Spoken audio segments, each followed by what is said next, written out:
on, John, stay with me. Wake up! Coming through.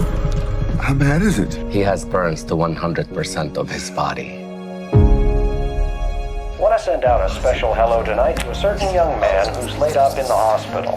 His name is John O'Leary. He's a tough little guy. Boy, you listen to me. You will walk again.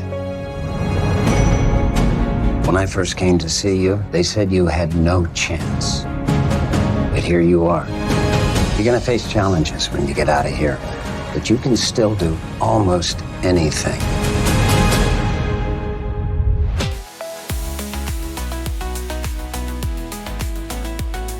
Hey everybody, I'm excited to be with my friend John O'Leary, the author of On Fire and the soon to be released, and it depends when you're watching this, the recently released Right. Soul on Fire, which I'm so excited about the movie. They turned this book into a movie.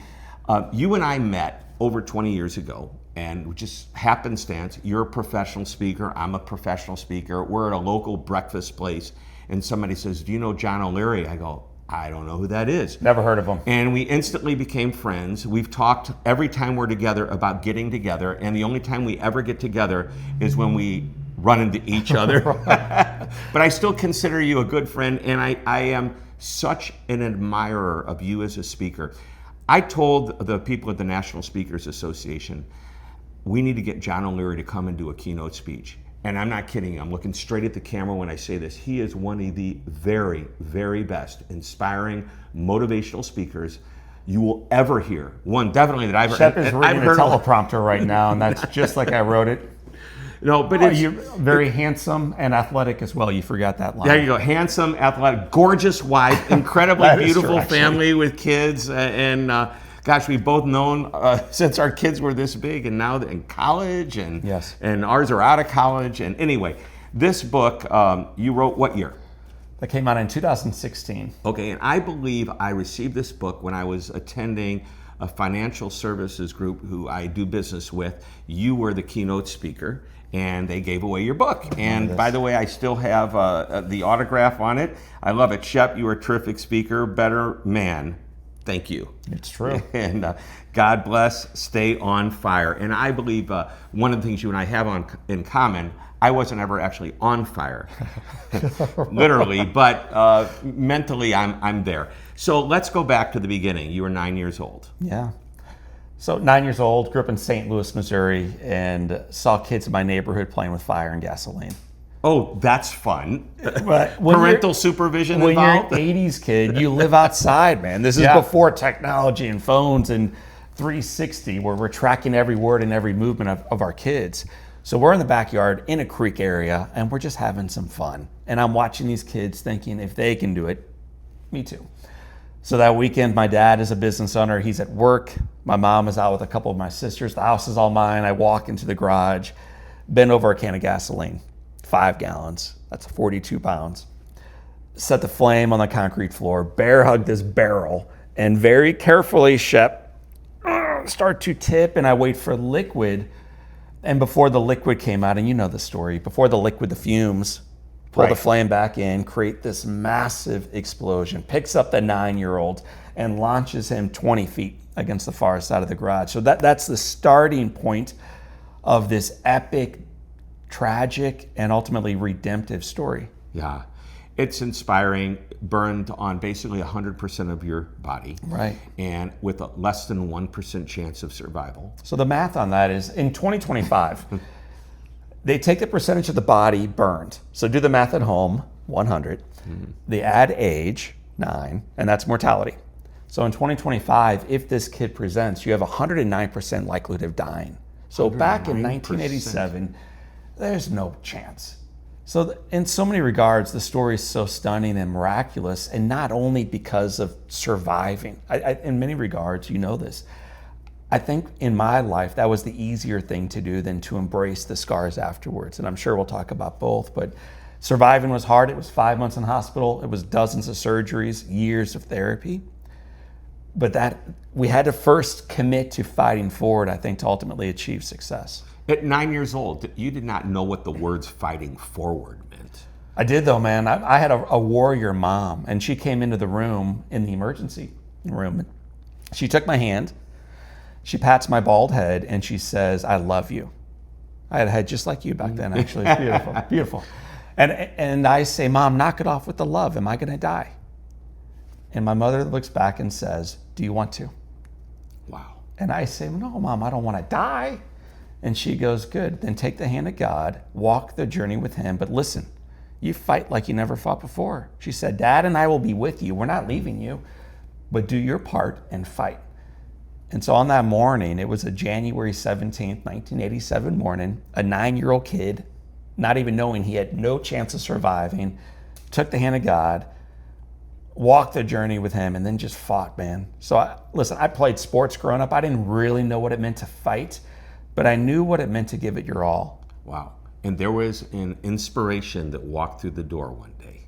Well, the cool thing is I could take this in a million directions. I know where you want to go. Yeah. But man, we had rabbis in Israel sending us letters that they were praying for us. Pope John Paul II and Billy Graham wrote letters. President Reagan and Nancy were writing letters. Wow. Hockey players and football players and baseball players, nurses and janitors. So it's not just about the VIPs. Every life that entered into this little boy's life helped save him. Every single life. And the one you're referencing, I'm sure, is a guy named Jack Buck. Yeah. Who you named your son after. Right. Yeah. That's how big of an inspiration. You didn't name him Ronnie after Ronald Reagan. I thought about it. You didn't name him Pope. Right. Yeah. No, I did not. And Jack's influence wasn't just... No offense to the Pope, by the way. Or Ronald Ronald Reagan. Right. We like them both. Yeah. Jack Buck showed up the night I was burned. And for those of you watching us or listening to us, in St. Louis, Missouri in the 80s, 70s, and 60s, and ultimately 90s and beyond, the voice of St. Louis and the Midwest was Jack Buck. Yeah. And eventually NFL, national, I mean, he did a lot. But Right. You're right. Back then, he was the man. Well, he's in 7 Hall of Fames. So this man was not only successful in baseball and in St. Louis, but far beyond. I didn't know about his success or his wealth or whatever. All I knew is I loved him as a kid growing up as a baseball fan. I got burned on a Saturday. That night, I'm laying in a hospital bed, Shep tied down, eyes swollen shut, unable to speak. And into that room came a visitor, led on back by the nursing staff, sits down next to me and says, "Kid, wake up. You are going to live. Keep fighting. John O'Leary Day at the ballpark will make it all worthwhile." And then he goes, "Are you listening? Keep fighting."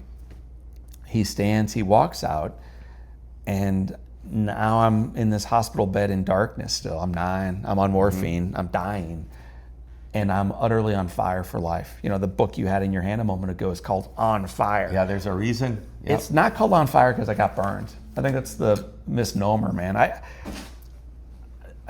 We called it On Fire not because of a fire when I got hit up by a kid, but what happens afterwards and all the people that were part of that flame. Jack Buck being a significant part, was told by the staff I was going to die. And then the following day, this man comes back into my life and says, "Kid, wake up. You are going to live. Keep fighting. John O'Leary Day at the ballpark will make it all worthwhile." It's an amazing story that went on the 5 months I was in hospital and culminated in John O'Leary Day at the ballpark, where we broadcast the game together. And he gave you a baseball on one of those early visits. Well, he gave me 61 baseballs I know in that, total. but the first baseball was very important because it was autographed, and he said he would bring you a second one, but there was a condition. Right. So, I mean, for the viewers, my fingers have been amputated. You know, spoiler alert, it's going to be okay. I'm going to figure out how to manage life. But back then, I can't. Can't do a thing.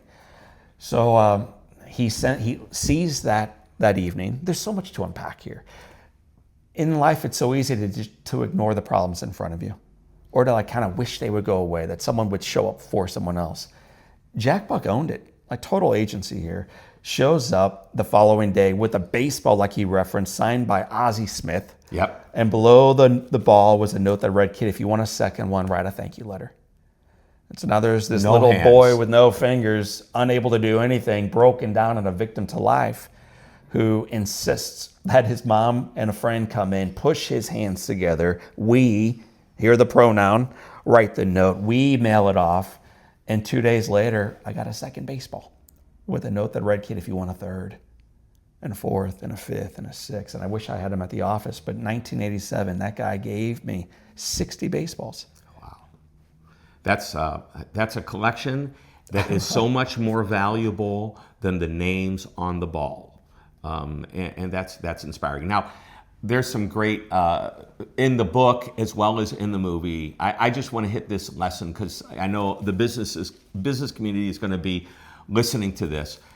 The doctor would make rounds and bring in nurses and staff, and there was a janitor, right. And he brought the janitor in, and I just loved this story.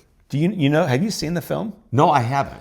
So it made it into the final copy, and I was really afraid because when you do a film, you roll it out a lot longer than ultimately the film people watch in theaters. Yeah. So it could be a 3-hour film cut down to 90 totally minutes right. or less. So there's a director's cut most films have. That's what they think it should be. And then there's the film that the rest of us watch. And I was sure the scene you're referencing would have ended up on the floor just for brevity. Like, let's get into the story. And they kept it, which is awesome because it's one of the more popular scenes by rating afterwards. It's great in the book. It's in the book. That's how I know about it. And I know it's in the movie as well. You're right. Yep. And so it's the story of a guy named Lavelle who washed the floors in this room, which is lowly work. And it's minimum wage efforts, and it's overlooked by society. And yet with burn care, the number one killer of burn victims is infection. So this doctor, recognizing that although he was important and Jack Buck was important and popes were important, what he said to the staff is, and the most important person in the entire village is Lavelle. So he would bring him in, he would have him sit on my bed, and every morning he would celebrate Lavelle's work. And that sounds so, good for him, and that's a sweet little Hollywood story. Yeah, but in a work environment where we forget the value of what we do, to be reminded when you probably took 2 or 3 buses to get to work for that minimum wage check, that what you're doing is divinely important. And back in my office, so if we make 2 right-hand turns, you'll see a picture of Martin Luther King Jr. And one of my favorite quotes from him is, if you are called to be a street sweeper. I love this quote. Say it for me then, man. No, I'm not going to say it.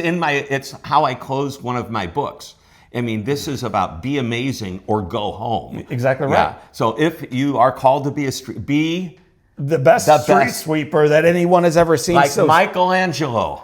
And then so all the hosts of Heaven and Earth stop what they're doing and Yes. say, there lived a street sweeper who swept his streets well. He delivered that in Philadelphia to a middle school, to an all-black middle school. And I'm telling you right now, humbly, if we deliver that same message in an impoverished community today, you would be balked out of the room. When King delivered that in the late 60s, they rose to their feet to celebrate the fact that someone would recognize work being done right. Yeah. And Dr. Avajian, 20 years after Martin Luther King Jr. delivered that speech, recognized work being done right. And when people are recognized for work being done right, they applaud it. And they do it right afterwards. Yeah.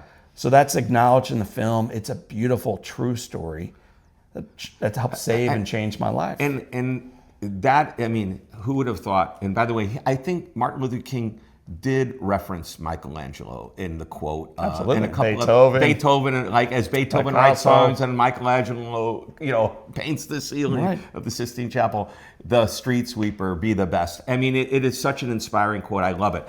But I want you to put it into even simpler terms. My daughter works for some very famous restaurants and chefs up in New York City, and I know that when the chef prepares the best meal, if it comes out on a dirty dish, it's going back. That dishwasher at that moment becomes the most important person in that restaurant, yet perhaps the lowest paid and least recognized. And the fact that Lavelle was recognized by the doctors that were taking care of you is just an extremely inspiring story. All right. You grew up, you met your wife, you're a successful dude, you're a great speaker. By the way, this is you speaking in front of 20,000 people at the MGM, and you're in front of a piano. And I'd seen you speak, but I'd never seen the piano bit, okay? And then in 2016, I'm at this event, and I've seen him speak before, and you sit down at the piano, I go, okay, I can't wait to see what this is gonna look like. How his nose is gonna be, what's gonna happen with that. And just talk a little bit about that story, because that's phenomenal. It's fun. So the story is the lady who booked me for that event at the MGM Grand, there were 28,000 gathered, had read in an article that John O'Leary plays the piano, which is sort of true. So she asked me that day. On the water. Right? So she asked me, she goes, will you play for my family? Okay, that's her family, 28,000. And I said, ma'am, I'm not sure that's a great idea. And she goes, I think it's an awesome idea. And I learned years ago, Shep, in this business, like the answer is yes. When someone says, will you do? Yeah, of course. The answer is yes. What's the question again? Yeah. So she said, play the piano, we'll get you one. And I said, ma'am, what song would you like to hear? And she says, what was your mother's favorite? And my mother's favorite was Amazing Grace. So I'm like, it's Amazing Grace. She goes, play that for my family. So that day, what you're looking at is O'Leary sitting down playing Amazing Grace, and sometimes we'll play Garth Brooks or Imagine Dragons or Coldplay or U2, whatever they want, I'll play it. The real story, though, as I see it, is not about, wow, John can do a cool bar trick with his hands. Isn't he a stud? The real story is, why did that happen in the first place, and why does it matter to you? Always. So when I was 9, I knew I would never do anything in my life. You thought you would never do anything. In my mind, it was a knowledge, it was certainty, it was, truth. We love the word truth today. Your truth and my truth, and it's all true. Like, okay. So my truth was, I'm not going to do anything. But my mother's truth was far greater than mine. So she called She told you day one, dude, your choice. You want to live? You said yes, and that was it. That's how she lived. That's how she lived, and it's what she insisted from her kids, and she taught in the school, insisted there too. So she calls one of the ladies she taught with, a lady named Mrs. Bartello, and Mrs. Bartello comes into my house. I'm in my little wheelchair. Yeah, dude, I'm incapable of doing anything. And this woman walks over, puts her arm around me, and says, "John, this will be hard. Welcome to life, but we can do it together." And then she ties a little pen on my right hand, and now a 9-year-old with no fingers finds himself with a pen playing Amazing Grace, one bad key at a time. She leaves, finally over, thank God, and then the following day she comes back. And this goes on for 5 years. So the real lesson of the story is not like, wow, O'Leary can jam U2. What a great musician. The real story is that teacher, without being paid anything, ever. She refused money from my mom, came into a little boy's life for 5 years, not teaching piano, but teaching possibility. And we live today, if we're honest about it, in a society that loves to claim we can't do things. That's why you called me out saying, John, you thought. Yeah, but oftentimes it feels more like a no. And you and I and leaders around us have the opportunity, and I think the mandate, to remind people they can do things that are hard. Yeah. Like always. And if you want to say like, well, it's never been so bad, like talk to your great-grandparents about so bad. I'm so sick of people saying, society's never been so terrible. Both of my grandparents on my mom and dad's side grew up in dirt basement, like dirt floors. And lived through a depression. Like, yeah. This is... The stock market crash in 29. I mean, right. That my mom is I guess a victim of her circumstances in a sense, and that she was raised by two people that were so poor that even though they started to have money, lived like they were so poor. My grandmother, till the day she couldn't go to a restaurant anymore, if she saw a piece of bread on somebody else's table and they'd already left, she was grabbing it and putting it in her purse so she'd have something to eat later. Right? Yeah. Our experiences from our past influence how we show up. Mm-hmm. And your grandmother was profoundly shaped and raised her babies the same, and they're raising you in one way or another. And we're learning from all this around us. Yeah. My wife hates it. I go, no, we can't afford that. Yes, we can. Your wife's right. I know him. They can afford it. So this is let's shift. Let's talk about the movie. We know this is great. The movie. I just happen to have a prop so on fire. This movie, it's inspiring. It's motivational. It's fascinating. And by the way, the actors playing the part of your life, Joel Courtney. I watched the trailer and I said, "Oh my gosh, that is a young John O'Leary. Look at his mannerisms; they're perfect." And John Corbett from Sex and the City. He was Aiden. Is that right? That's Aiden. right. Yeah. What a great! And he's been in a lot of movies and things. And I know these are all rock stars. And William H. Macy yes. playing Jack Buck. And I could actually close my eyes and listen to him talking during the trailer, and I heard Jack Buck coming from him. So amazing cast. So I happened to screen the film with Carol Buck. So we had a theater, and Carol Buck is Jack's wife. And I was really nervous about how the Buck family would feel about their dad, husband's, grandpa's representation. And Carol came up to me afterwards and says, Jack's presence was all over that theater today. Wow. And so I think it's so cool when someone who, she lived with the man, raised babies with the man, mourns the man, still celebrates the man, and cherished the fact that Soul on Fire paid respect for Jack Buck. He earned it throughout his entire life. Wow. All right, so the movie, how does a book turn, I mean, you and I can write books and we can get books published and maybe people buy them, maybe they don't. They bought yours, #1 national bestseller. How does it turn into a movie? Gradually. Next time, wait for erosion, because it will happen far faster than a film will happen. How many years have they been talking about it before it finally came to fruition? Well, it's odd because this picture that's in Vegas, that's when I met a woman named Linda Huntington. She came up to me. She was in a book signing line. Been in these before. It stretched, thousands of people. It's a long line. And one lady, dark hair, comes up and says, have you ever thought about turning this book into a movie? That was 9 years ago. Yeah. And like any good Midwesterner, I said no. Like, that's a ridiculous ambition. So she says, could I Because try? you're humble. Because I'm normal and realistic. But thank heaven she had a bigger vision for it. She says, could I try? And I said, sure, you could try. A few things began to move forward. A script came into light. What did she do? What was her job? Her job ultimately was to raise just enough seed funds to get someone to write a script based on Fire and a couple other things that I've written to bring it into light. And then once that happens, it starts this flywheel of other things animating forward, because then you can put it in front of directors.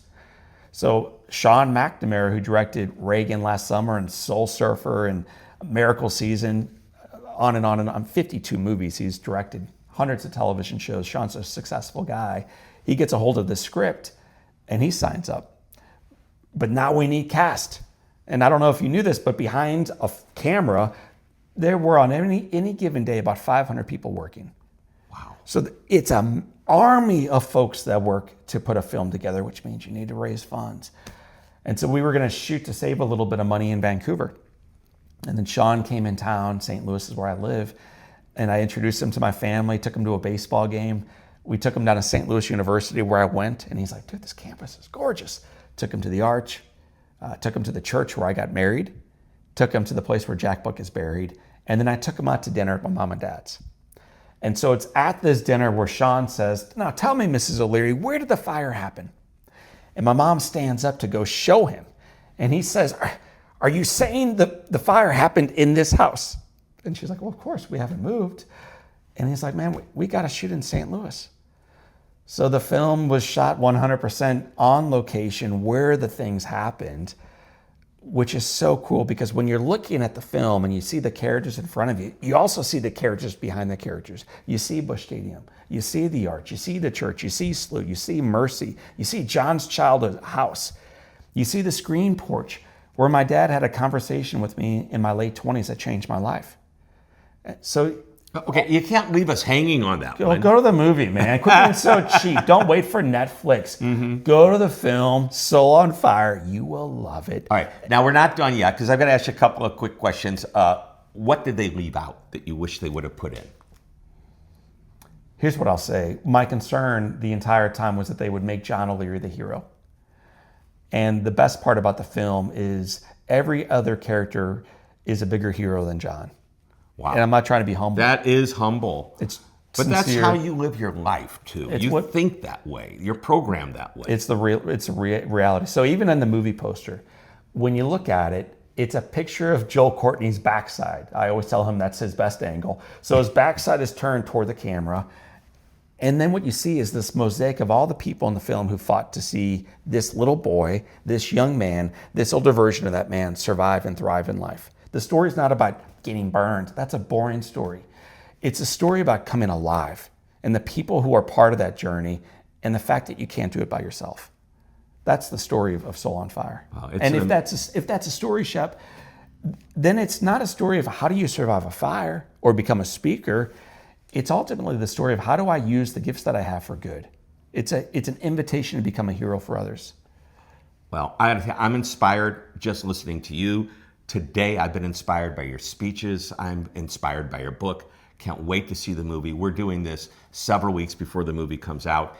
John, you're an inspiration. You're truly a gift. You're a gift to St. Louis. You're a gift to the world. Thank you for taking the time to do this interview today. Man, I'm honored. Thank you for being my friend. 20 years in and still running. All right. Thanks, everyone.